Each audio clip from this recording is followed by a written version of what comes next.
নমস্কার, আমি অম্বিকা শাস্ত্রী। আশা করি মায়ের আশীর্বাদে সবাই ভালো আছেন, সুস্থ আছেন।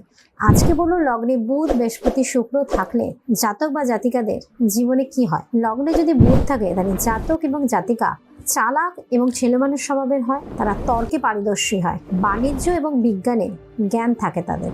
তারা কূট বুদ্ধি সম্পন্ন হয়, লেখায় ঝোঁক থাকে।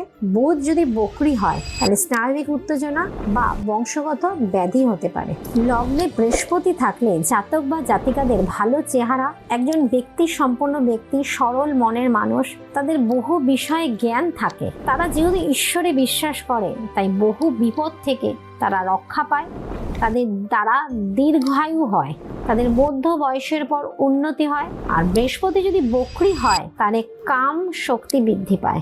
লগ্নে শুক্র থাকলে জাতক বা জাতিকা খুব আকর্ষণীয় চেহারা তাদের থাকে, তাদের ভোগ বিলাসে মন থাকে, তারা খুব শৌখিন এবং সৌন্দর্য প্রিয় মানুষ হয়। যদি শুক্র বলবান হয় লগ্নে, এদের আগাগোড়ায় আর্টের প্রতি একটা ঝোঁক থাকে, বা যদি বলবান হয়ে যায় তাহলে আর্টে এরা দক্ষ হবে।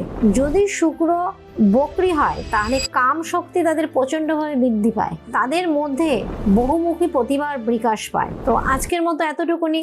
সবাই ভালো থাকবেন, সুস্থ থাকবেন। জয় মা তারা।